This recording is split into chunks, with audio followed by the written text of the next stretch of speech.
পাকস্থলীতে এক চিত্রকর ঢুকে পড়েছেন।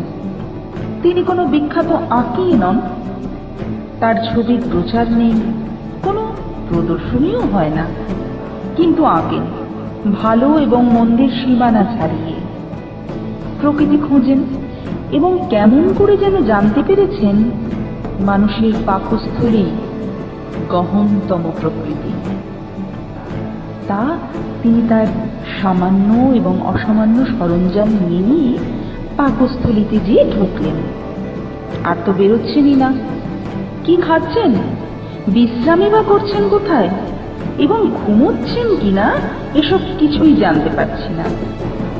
উপরন্তু তিনি যে রঙের পুঁজিটুকু নিয়ে ঢুকলেন, এতদিনও কি তার শেষ হলো না?